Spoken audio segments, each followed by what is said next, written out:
बिस्मिल्लाहिर्रहमानिर्रहीम। अस्सलाम वालेकुम नाज़रीन, मैं हूँ आम शहरी आरिफ हमीद भट्टी। मुख्तलिफ ख़बरों के साथ पाकिस्तान की इकानमी सूरत हाल ज़मीन बोझ हो गई। सियासतदान एक दूसरे के साथ दस्तों गिरेबां हो गए। गरीब आदमी तो वक्त की रोटी नहीं खा सकता। जो बेहतरी की उम्मीद थी मायूसी में बदलती जा रही है, लेकिन फिर भी बींगे मुसलमान हमारा ईमान है कि बेहतर दिन आएंगे। नाज़रीन, वज़ीर आज़म इमरान खान ने अपनी कोर कमेटी से मीटिंग करते हुए कहा कि हमारा बयानिया एहतसाब का पिट चुका है और इसको अब अगले इलेक्शन मुश्किल नज़र आते हैं, लेकिन वो बाज़िद थे कि वो इलेक्ट्रॉनिक वोटिंग से इलेक्शन कराएंगे। और वो वज़ीर आज़म आजकल मुतरक होने की कोशिश कर रहे हैं, मुख्तलिफ मुलाकात कर रहे हैं। दूसरी तरफ अपोजिशन लीडर शहबाज शरीफ अहम तरीन होते जा रहे हैं। कहा जा रहा है शहबाज शरीफ की पिछले दिनों में अहम मुलाकातों के बाद वो ख़तरनाक खेल खेलने जा रहे हैं और अब नवाज शरीफ को बैकफुट होना पड़ेगा। आज नैब ने बहुत बड़ी गिरफ्तारी कर ली, जिसका कभी इम्कान था कि वो गिरफ्तार होंगे, लेकिन वो अरसा दराज से नैब की आंखों में मिर्चें डालकर भाग रहे थे। सिंध असम्बली के स्पीकर आज सुप्रीम कोर्ट बाहर से गिरफ्तार कर लिए गए। कहा जाता है अगर उनके ऊपर अरबों रुपए बेनामी अकाउंट है, अगर उनका केस चलता है तो पाकिस्तान की अहम तरीन शख्सियत के ताने बाने उनके साथ मिलते हैं। लेकिन उस अहम तरीन शख्सियत को पहले भी ढील, यानी कि NRO कह लें, ढील कह लें, मिल चुका है। वो बात दूसरी तरफ जो वुज़रा इलेक्शन कमीशन आईनी इदारे पर आग फेंकते थे, कहते थे इस अदारे को जला दो, इस अदारे का चीफ इलेक्शन कमीशन रिजाइन दे, अब माफिया मांगते हैं। क्या इनके बयान, जो अदारे कहते थे कि इस अदारे को इलेक्शन कमीशन को जला दो, रिजाइन दे के इलेक्शन लड़े, और अब कहते थे बड़ा अच्छा काम करता है। नाज़रीन, इसका फैसला आप करें कि आपके लीडर आपके साथ कितना सच बोलते हैं। हमारा काम, सहाफ़ी का काम सिर्फ हक़ाइक़ सामने रखना है। नाज़रीन, वुज़रा की माफिया, इलेक्शन का बड़ा इम्तिहान। क्या जिस अदारे को वो आईनी अदारे को जलाना चाहते थे उसको झूठ कहते थे, फराड कहते थे, अपोजिशन के पेरोल पे कहते थे?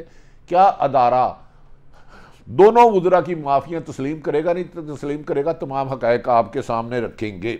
नाज़रीन, वज़ीर आज़म इमरान खान साहब सख्त मुश्किलात का शिकार हैं और आजकल परेशान रहने लगे हैं। उनकी परेशानी की वजह कहते हैं कि IMF की सख्त शराइत, मुल्क में महंगाई का तूफ़ान, पेट्रोल, बिजली, गैस की ना रेंज में आने वाली कीमतें, बैड गवर्नर्स की इंतहा। और वज़ीर आज़म ने जब आए थे 22 साल एक ही जदोजहद की थी कि वो लूटा हुआ माल वापस लाएंगे। और माजी की दोनों हुकूमतें बकौल वज़ीर आज़म इमरान खान साहब के नून लीग और पीपल्स पार्टी करप्ट है, लेकिन इनकी सारी क़यादत गिरफ्तार रही, लेकिन 1 रुपया रिकवर नहीं हुआ। खरबों रुपए के इल्ज़ाम टोटल मिला मलू के एक नहीं हुआ, और बल्कि इन पर अरबों रुपए, करोड़ों रुपए हुकूमत के अखराजात आ गए इनकी गिरफ्तारियों और इनके मुकदमात चलाने पर।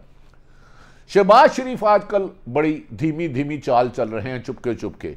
गो कि जब भी उनकी कामयाबी करीब आती है अपोजिशन लीडर मोहतरम शहबाज शरीफ की, तो मरीम नवाज खुद को शमला करती है, अदारों को बुरा भला कहती है और शहबाज शरीफ का बना बनाया खेल बिगड़ जाता है। यही कहते जा रहे हैं कि वज़ीर आज़म मुंतखब तो 2023 तक हुए थे, लेकिन किसी भी वक्त कोई बड़ा वाक़या हो सकता है।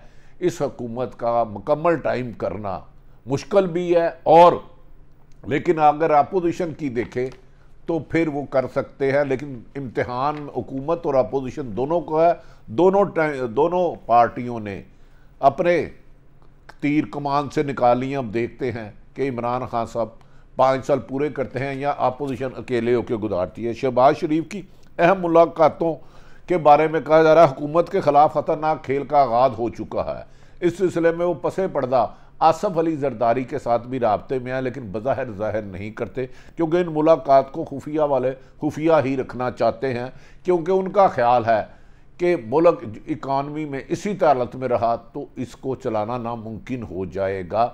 जबकि वज़ीर आज़म की टीम उनका साथ देने की बजाय उन्हें अंधेरों में रख रही है, उन्हें हक़ाइक़ से आशना नहीं कर रही। वज़ीर आज़म की कोर कमेटी में वज़ीर आज़म ने इन खदशात का इजहार किया कि आपने 3 साल तक मुझसे हक़ाइक़ छुपाए रखे। मुझे आप कहते थे सब अच्छा है, सब अच्छा है, अगला इलेक्शन मेरा होगा। तो अब मुझे रिपोर्टें मिल रही हैं कि अपोजिशन तो अपोजिशन, PTI के लोग मायूस हो रहे हैं महंगाई, बेरोज़गारी और करप्शन की वजह से। जिस पर वज़ीर आज़म ने कहा मैं बड़ी गिरफ्तारियां करवाऊंगा और किसी का लिहाज नहीं करूंगा। क्या वज़ीर आज़म पीटीआई के लोगों को गिरफ्तार कराने की जरूरत कर सकेंगे इतने नंबर गम गेम की वजह से? अब वज़ीर आज़म और अपोजिशन दोनों का इम्तहान शुरू हुआ, देखते हैं कि कामयाबी का ताज किसके सर सजता है। शहबाज शरीफ हुकूमत के खिलाफ मुतरक इसलिए हो गया कि उन्हें ताकतवर हलकों ने उनके मुताबिक यकीन दहानी कराई है कि वो न्यूट्रल रहेंगे। अगर वो अदम एतमाद लाना चाहते हैं लाए, लेकिन अपोजिशन खुद भी मुतहिद नहीं।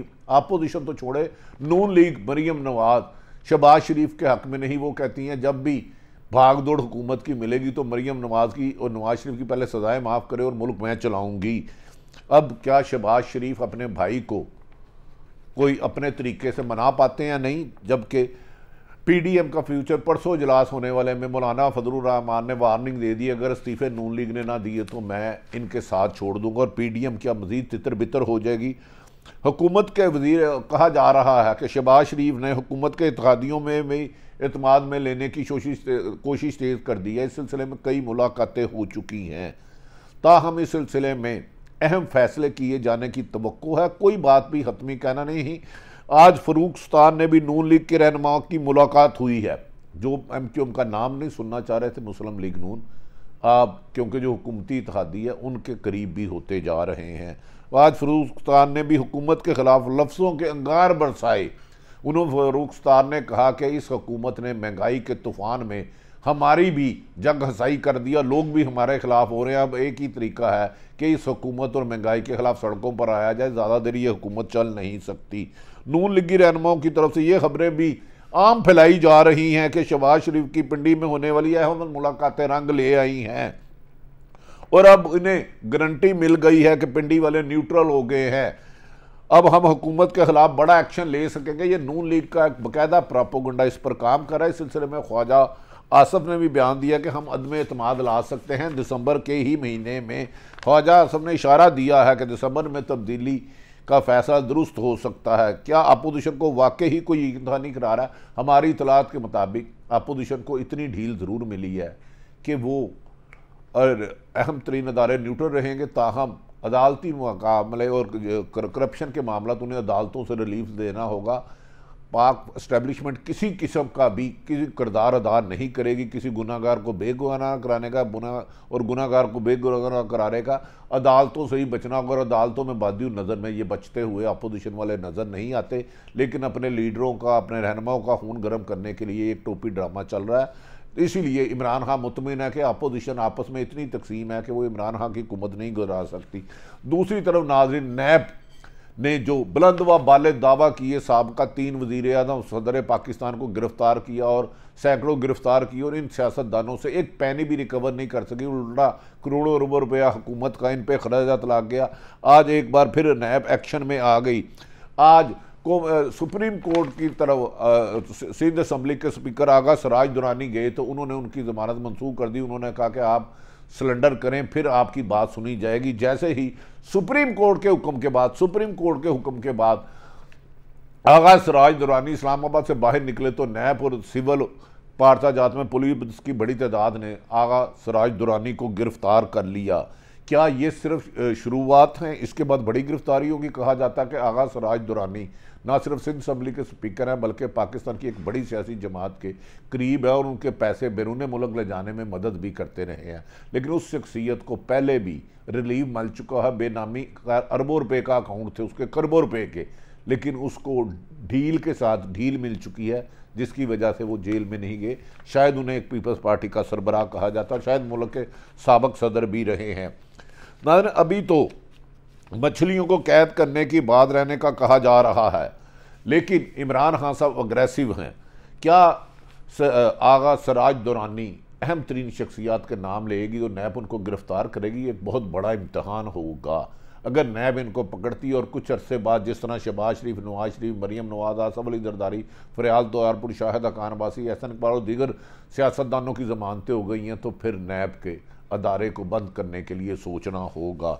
दूसरी तरफ फवाद चौधरी वज़ीर इत्तलात और आदम सवाती जो इलेक्शन कमीशन पर बरस रहे थे और आदम सवाती ने कहा था ऐसे इलेक्शन कमीशन को आग लगा देनी चाहिए, ये जालसाजी करते हैं और नहायत नामुनासिब सख्त लग गए थे। फवाद चौधरी ने भी कहा था चीफ इलेक्शन कमीशन को सियासत का शौक है तो जाएं election chief election commission resign दे, हमारे साथ सियासत लड़ें, हम इन्हें वहाँ शिकस्त देंगे। जिस पर इलेक्शन कमीशन इन्होंने दोनों ने खिलाफ प्रेस कॉन्फ्रेंस में संगीन तरीन इल्ज़ाम लगाए, क्योंकि याद रखें कि इलेक्शन कमीशन एक आइनी इदारा है और अपनी गुफ्तगू में ऐसे तीर बरसाए कि जैसे इलेक्शन कमीशन ना हो गया कोई रजाकारों का अदारा हो गया। गो के उन पर यह इल्ज़ाम है कि वो अपोजिशन लीडर यानी कि मुस्लिम लीग नून के सरबराह से करीबी मरासम रखते हैं। अब पहले तो फवाद चौधरी ने इलेक्शन कमीशन से तहरीरी माफ़ी मांग ली, इतने सख्त संगीन इल्ज़ाम लगाकर तहरीरी भी मांग ली। अब इनके नक्शे कदम पर चलते हुए आदम स्वाति जो कह रहे थे इस अदारे को आग लगा देनी चाहिए, उन्होंने भी इलेक्शन कमीशन से तहरीरी माफ़ी मांग ली। एक तरफ से कह रहे थे इस अदारे को आग लगा देनी चाहिए, ये बर्बादी और धांधली की वजूहात है।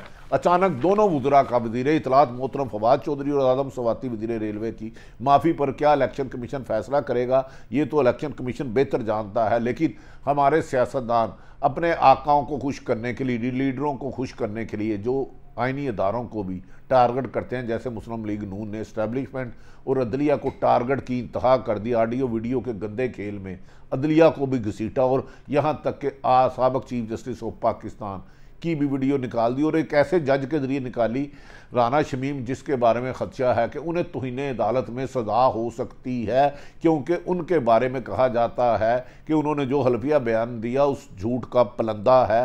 ये बहुत सारे गैर जानिबदार लोग कह रहे हैं। इलेक्शन कमीशन को तहरीरी जवाब में आदम स्वाति ने मौका इख्तियार किया कि इलेक्शन कमीशन के स्कैंडल करने की कोशिश नहीं की। वफाकी वजीर हूँ, हमेशा अदारों की मजबूती के लिए काम किया है। उनका कहना हमेशा इलेक्शन कमीशन को ताकतवर बनाने के लिए कोशिश की, मेरी किसी बात से दिल आज़ारी हुई हो तो माजरत चाहता हूँ। नाज़रीन, ये कैसी आदम स्वाति ने इलेक्शन कमीशन को मजबूत बनाने के लिए कि इसको आग लगा देनी चाहिए। अब फैसला आप करें, ये माफ़ीनामा ठीक है जो उन्होंने कहा था इस अदारे को आग लगा दें। इस तहरीरी माफ़ीनामे में वाकई वज़रा का कहना था कि इलेक्शन कमीशन अपना काम ईमानदारी से कर रहा है। पहले कह रहे थे इलेक्शन कमीशन धांधली कर रहा है, इस्तीफा दे चीफ इलेक्शन कमीशन, हमारे मुकाबले पे इस अदारे को आग लगानी चाहिए, ये पार्टी बना हुआ है, ये नून लीग की चाल पे चल रहा है। और इनके माफ़ीनामे के बाद आप हुकूमत और अपोजिशन दोनों लीडरों के बारे में असेसमेंट खुद बनाएं।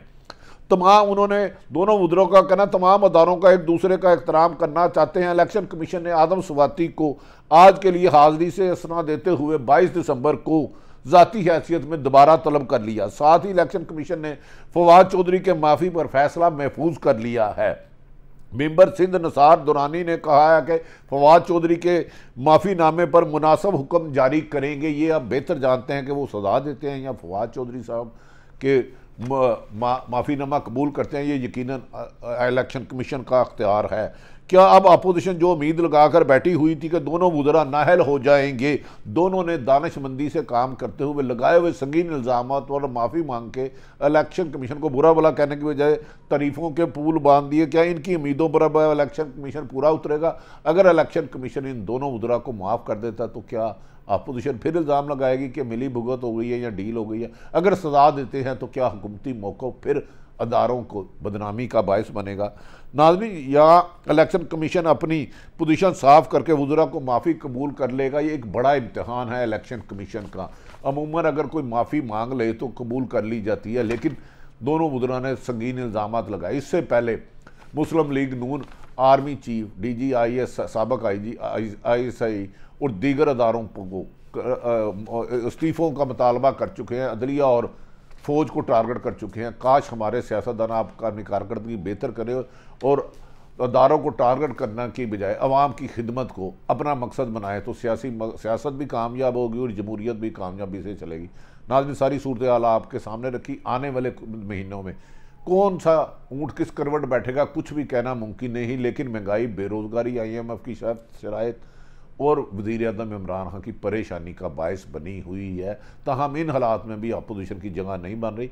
आने वाला वक्त क्या होता है, जैसे ही सूरत हाल बदलती रहेगी आप तक आपको इन्फॉर्म करते रहेंगे। पाकिस्तान जिंदाबाद।